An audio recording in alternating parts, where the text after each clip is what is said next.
Welcome, everyone, ladies and gentlemen, to the Legal and Finance meeting for November 15th. Call this meeting to order.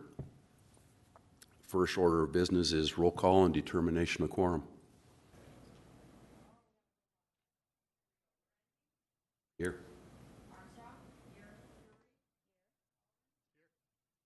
Here. Next item on the agenda is adoption of the agenda. Are there any items that need to be revised, removed, added by the committee members? Second. Motion to adopt the agenda and seconded. All those in favor? Aye. All those opposed? The agenda has been adopted.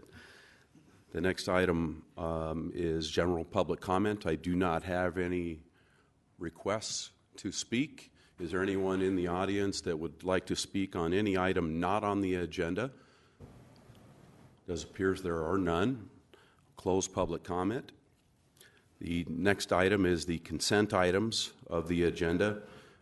Are there any items on the agenda for the consent that the committee members would like to remove?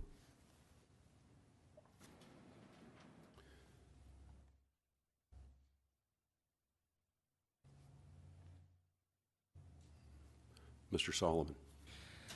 Thank you, Mr. Chair. I'd like to pull items 10, 12, and 16, please. Mr. Nordstrom. Thank you, Mr. Chair. 2, 4, 6, and 13.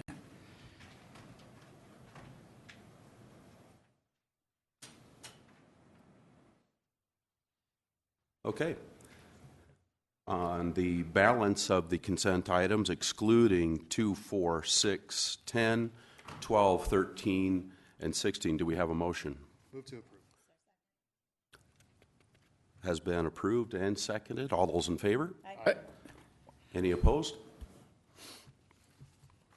Items have been passed. So of the items pulled, we'll start with item number 2.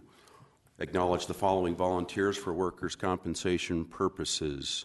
And I believe that was Alderman Nordstrom. You have the floor. Thank you, Mr. Chair. Just a heads up on this. I'm questioning the use of RSVP volunteers to get worker comp. I do know they need it, but I think there's some things that we need to have some further discussion, and not right now, but we need to have some clarification on what and why the RSVP volunteers get worker comp, because some situations have come up in the past on this, and we need just a little bit clearer understanding what the RSVP volunteers could bring to the worker comp insurance. I don't have any questions at this time, but it's something that needs a little bit further discussion and delving into. If that's all I have. Do we have a motion? Oh, sorry about that. My apologies. Yeah, me too. Mr. Lundeen. I just wanted to say again, we list volunteers for the city on workers' comp because it's to our benefit. It means if something happens, they fall under the workers' comp laws rather than be able to sue us for damages. And generally, workers' comp laws are favorable to the employer as far as the amount of damages and things like that. As far as why RSVP is, I have some similar concerns, but apparently right now it's part of the grant, and so that we don't have another option at this point, but it is something that we probably need to look at, and frankly maybe something to consider again when you're looking at the RSVP program. There have been, I think, some claims, but nothing too severe at this point, but that doesn't mean that couldn't change. It's certainly an issue, but again, we're listing them on ours because it does limit our liability, and because it's required under the grant, terms of the grant. Mr. Nordstrom. Thank you, Mr. Chair. Just to dovetail on what Mr. Lundeen has pointed out, is that those are the areas that we should be looking at for the RSVP volunteer program. So if, again, I don't have anything specific at this time, but it's something we have to have a conversation about. So thank you, Mr. Lundin, for bringing this around. And I believe we do have a motion Move to approve. and a motion, Move to motion, acknowledge. Excuse me. thank you, and a second. All those in favor? Aye. Anyone opposed? Item passes. Next on the agenda is item number 4, to approve resolution number 2017089B, a resolution levying assessment for cleanup of miscellaneous property. I'll open the floor. Mr. Nordstrom. Mr. Chair, if I may start off with making a motion to approve the resolution and retain the floor if I get a second. We have a second? Okay. Motion to approve and a second. Go ahead, Mr. Nordstrom. Thank you, Mr. Chair. I'm pulling up the list as we speak, and I understand there's some changes since I started asking about this, but item number 17 and number 23 that is on our list, they seem to be extraordinarily high. Item 17 is $11,742, and I was just wondering if anybody had an explanation as to why that number is so high. I'll look to staff to see if anybody's got the answer on that. Go ahead, Pauline, if you can input on that. Thank you, Mr. Chair. I believe Matt had sent you an email this morning also notifying you that it was actually removal of the structure on that property, a demolition. Thank you. I just haven't gotten to the email yet, but thank you. And is that true with item 23 as well?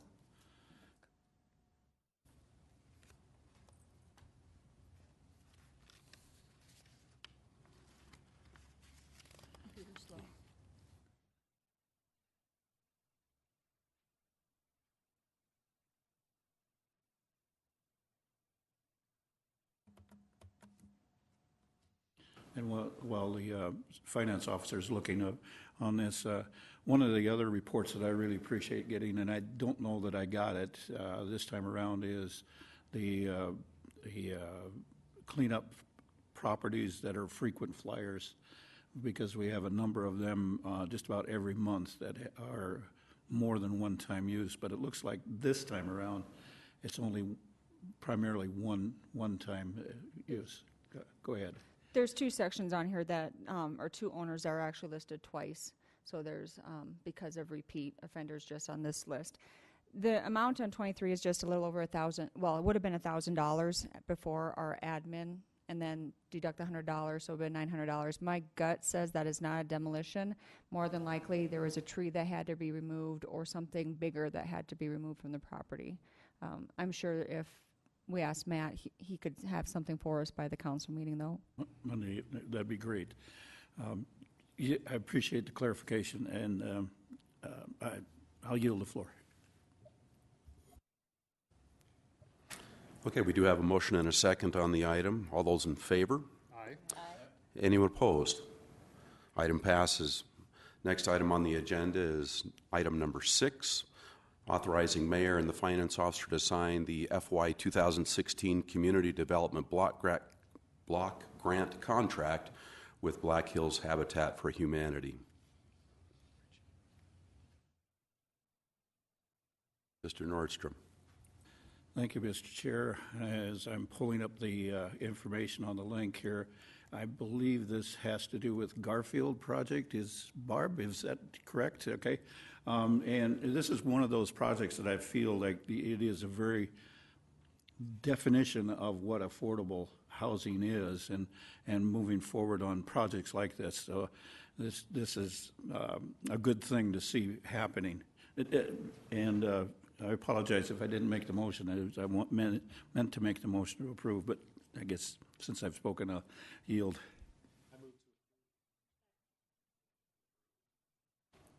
Motion has been made to approve and a second. All those in favor, say aye. Aye. All those opposed, same sign. Item passes. Next on the agenda is item number 10, approving the allocation of program income repaid from former community Development Block Grant projects to the city's Simplified Living Program.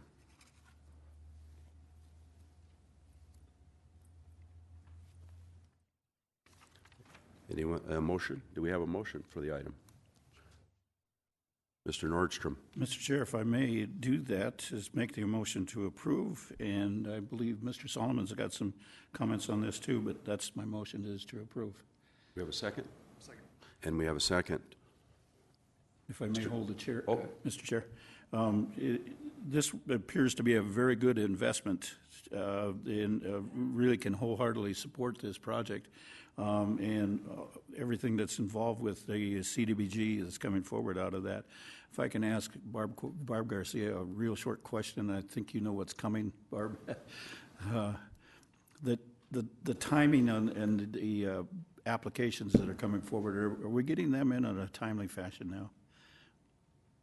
What applications are you referring to? The block grant themselves? Yes, primarily, yes, themselves. And then I've got a comment on the City Simplified. Yes, we do the applications every year in October, whether we have money or not. We just today got our 2017 money. Today. Today. Good to hear. Thank you for that. And then,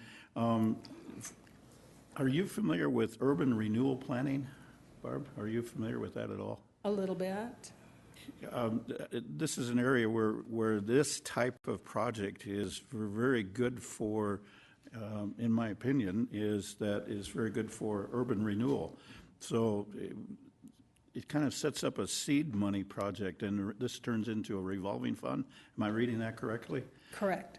And whereas the urban renewal planning would be very effective, taking all the way from property that has tax liens on it to demolition to actually rebuilding the property on a lot. So hopefully we can get further education on urban renewal planning, because this kind of fits into that area, but it doesn't cover as much, in my opinion, doesn't cover as much as what urban renewal planning can do for us.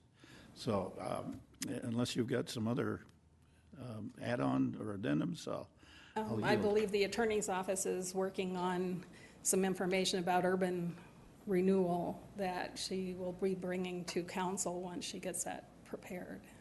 Thank you. I can yield. Mr. Solomon. Thank you, Mr. Chair. Barb, if you don't mind, can you explain the Simplified Living Program and how that works, and I guess, and how long have we been using that? We haven't, we're just starting it. Okay. It's a brand new program, and I'm putting together the policies and procedures which will be brought to you. I don't quite have those done yet. What it is the concept is that we would acquire properties. The city owns a few already, but infill lots, substandard housing. There are quite a few houses in town or properties that have major basement problems that nobody can buy because you can't get a loan against them and they don't have the cash. It's not worthwhile to pay for it and then try to do a full new foundation for it. So the funds would be used to acquire properties and then use our block grant funds, which these are. We can use it to acquire vacant properties or properties with existing homes. We can rehab them, we can demo them, and we can do infrastructure updates that are needed to make it a viable building property.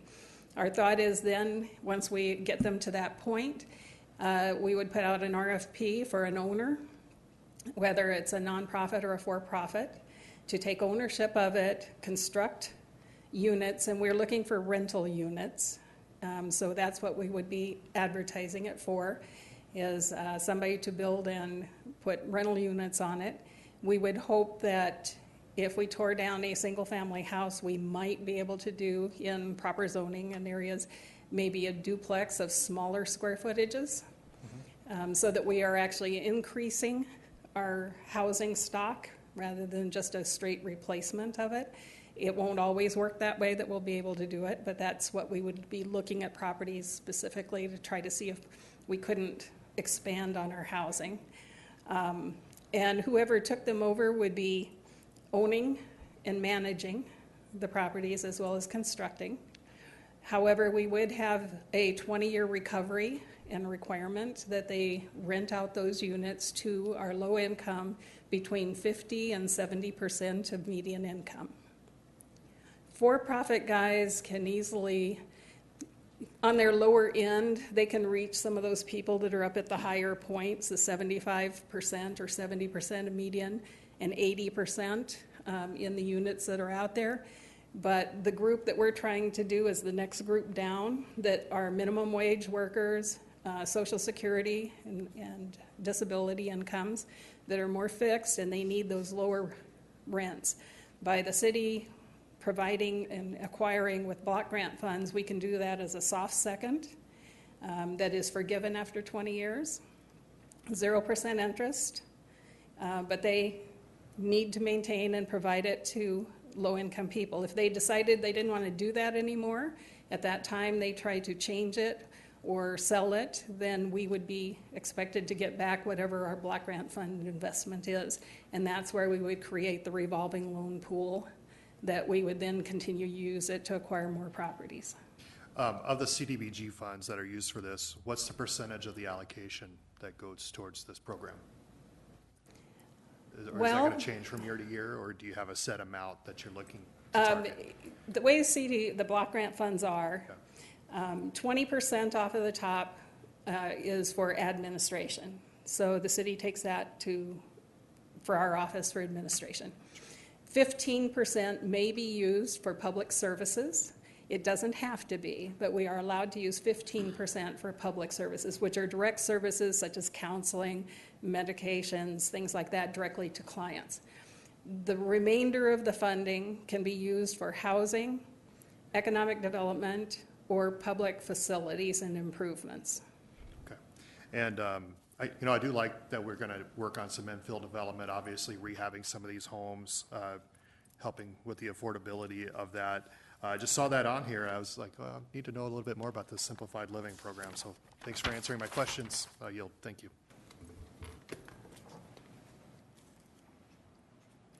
Mr. Nordstrom. Thank you, Mr. Chair. Barb, just a couple more questions for you, if I may. Yesterday, we were having a lot of conversation about sidewalks, and what I'm curious about is this CDBG able to do, for example, if sidewalks are missing or needs to be repaired around this, the potential property? HUD is, contradictory. It is an eligible expense, but it's also an eligible expense. Understand.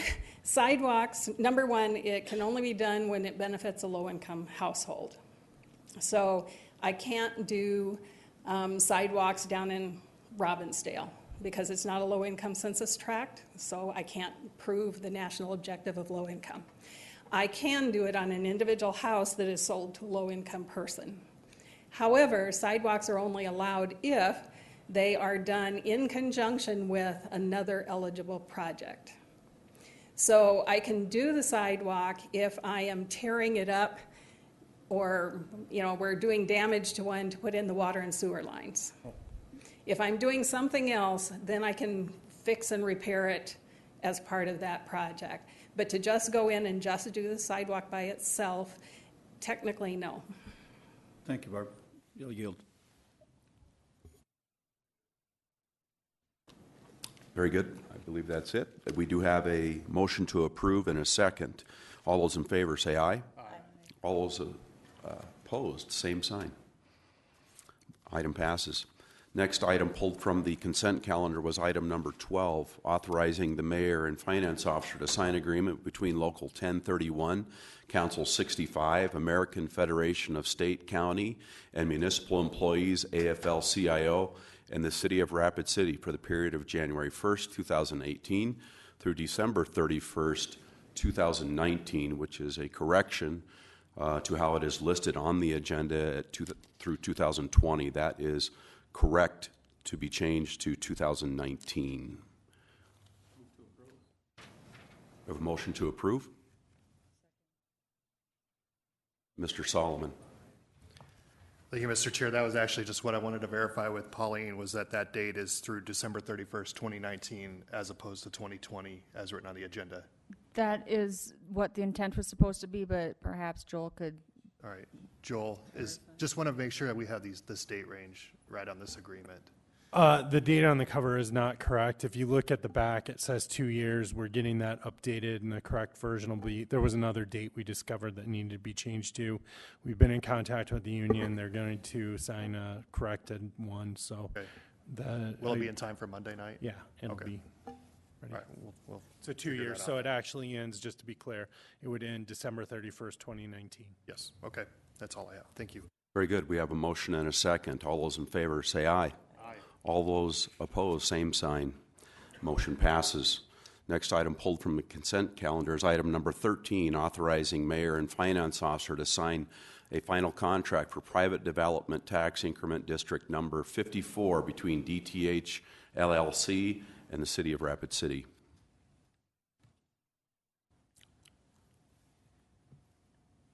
Mr. Nordstrom. Thank you, Mr. Chair. I see Mr. Estes is in the audience, and I believe this is your TIF. Could you help me out on a couple of clarifications, Doyle, if you'll come up to the podium?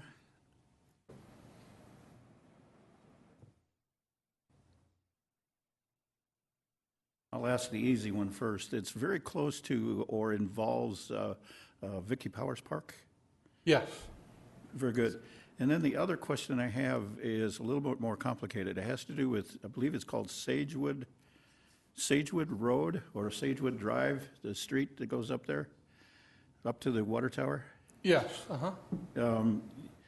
Help me out. We did something recently with that road, or we did the city did some kind of a waiver or approval for that road improvement up there. Am I correct? I learned, this about a year or so ago, I learned that the city, because that's their access road to maintain the tank. Yes. The city spent some money and they put some cover over it, some not blacktop, but they tried to make it because the road was getting weathered. It was getting ruts through it. So the city, I didn't hear about it. It was done, and I was called after it was done. The city has an easement to get up to the tank so they can maintain the tank, and there was ruts coming through the area to get up there. So I think the city went out and spent $60,000, $80,000 to put some cover over it so they could continue to take their trucks up there to maintain the tank. Thank you. Thank you. Does that sound familiar to the city staff? I mean, it's kind of it's not asphalt, but it's some cover to stop the weathering of the road, yes. Yeah, and I was just thinking, well, I was just curious how that affects, this TIF will affect your project. How does that dovetail with that? No impact at all. No impact. Okay. Thank you. I'll yield. Yes. Any other speakers on this particular item? Do we have a motion? Motion to approve by Alderman Nordstrom. Second by Alderwoman Armstrong. All those in favor, please say aye. All those opposed, same sign. Chair votes aye. Motion passes with 1 no. Next item pulled from the consent calendar is item number 16. Approve resolution number 2017108, a resolution to donate surplus real property generally located at 108 East Main Street and assign the current lease on the property to the Rapid City Economic Development Foundation. We'll start with Alderman Solomon. Thank you, Mr. Chair. First of all, may I make a motion to approve and retain the floor, if I can get a second? We have a motion to approve and a second.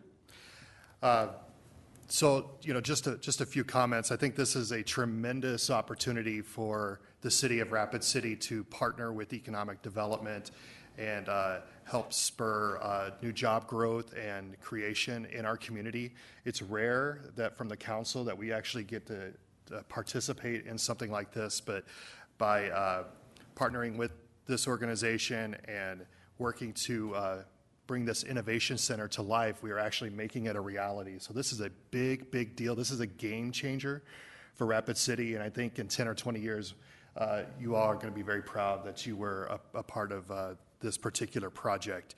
And I just wanted to throw my support towards it. I think it's incredible, and I know that that we're all very excited to see what happens with this moving forward. But I do have a couple of questions for Joel Andine, if I may, just to points of clarification. Joel, can you give us some details about what this contract entails so the public understands what we're approving here today? Well, I structured it like, if you recall, we did Passages, transitional housing. We transferred some land to them, and the deed wasn't ready because we were looking at doing some reversionary clauses and things. I've been in contact with the Rapid City Economic Development Foundation. We don't have a deed ready yet, but they were really keen on keeping the project moving forward. So the way it's structured is we'd execute a deed similar. You're authorizing the mayor and finance officer to execute the deed, subject to the approval of the mayor and myself, with a 10-year reversionary clause is what we're discussing. It would basically be a standard deed. There's just some details on the language we still need to work out as far as restrictions and what's included. We're trying to give them enough flexibility that they can do what they need to do and not interfere with their ability to obtain financing in the future, but at the same time make sure that the property is used for the purpose in which you are granting it to them. So we've been working on that. I don't view it as an issue, but I don't think at this point it'll be ready. The deed will be ready by Monday night. So it gives us the ability to execute it after. And the other part of this is that we do currently have an agreement with the sheriff's office. They have their 24/7 program located there. There's some things they're working at. It was never meant to be a permanent location for 24/7. Obviously, with their new facility opening up in spring, early summer of next year at the former NAU campus, that's going to free up some other facilities that they currently, in space they currently have. So 24/7 will likely move into that facility. I've been in contact with the sheriff. He's been in contact with the Rapid City Economic Development Foundation. He is prepared to move out this summer. We also have some items stored there and through the fire department and the emergency management, and we're working on getting those relocated, which they're allowing. But we would essentially assign our lease interest along with executing the deed to the Economic Development Foundation. Again, the sheriff is fine with that, and then the sheriff could work directly with them as far as when he's going to move out and what he's going to do, and they've been in contact. So I think that would be the best way to handle that. And I appreciate you making sure that this is going to go towards the cause that we want it to go towards. Just to be clear, this is not a partnership with South Dakota School of Mines and Technology. We obviously leverage the minds and talent that are there, but this is for the Rapid City Economic Development Foundation. And it's not a single person, it's not an institution. This is a partnership that Rapid City and other economic development leaders have in order to spur economic growth in our area, which helps pay for all of this. And that's the whole point of the whole thing. And so I just want to make sure that the accurate information is out there. Again, this is very exciting. To actually have an opportunity to leverage what we have at the School of Mines and the surrounding area and actually bring that kind of talent, create job growth, companies that encourage folks and students to stay here. We have some of the sharpest minds coming out of Rapid City through our School of Mines and Technology. And then we have companies that form up all around that. And it's pretty cool to see what's going to happen in the future. So again, I probably have beaten this pretty hard, but I'm very excited about this, and I'll yield the floor. Thank you, Mr. Chair. Very good. We have a motion and a second. Seeing no other speakers, all those in favor, please say aye. Aye. All those opposed, same sign. Item passes. That brings us to the end of the consent calendar. I do want to tidy up one little thing just to make sure that I do not have any speaker requests.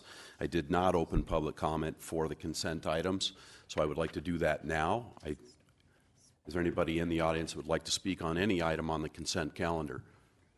Seeing none, I will close public comment for consent items and open public comment now for non-consent items 17 through 19. I do not have any speaker requests, so I will close public comment on those items unless we have somebody in the audience that would like to speak on those. Seeing none, we'll start with item 17, which is an introduction and first reading of ordinance numbers 6028, an ordinance to allow artisan distillers as a conditional use in the Central Business District and the General Commercial District by amending Title 17 of the Rapid City Municipal Code. Move to approve. We have a motion to approve and a second. All those in favor, please say aye. Aye. All those opposed, same sign. Item passes. Item 18, second reading and recommendation of ordinance number 6209, an ordinance regarding supplemental appropriation number 4 for 2017. Move to approve. We have a motion to approve and a second. All those in favor say aye. Aye. All those opposed, same sign. Item passes. Item number 19, second reading and recommendation of ordinance number 6210, an ordinance to amend Chapter 5.60 of the Rapid City Municipal Code to adopt provisions governing transportation network companies and to amend taxi cab ordinances. Second. Motion to approve and a second. All those in favor, please say aye. Aye. Oh, hold on. We'll hold. Mr. Nordstrom, you have the floor. Sorry about that. Thank you, Mr. Chair. I just want to reemphasize that we've got several groups of citizens that are interested in this program, including the people that are with our MPO.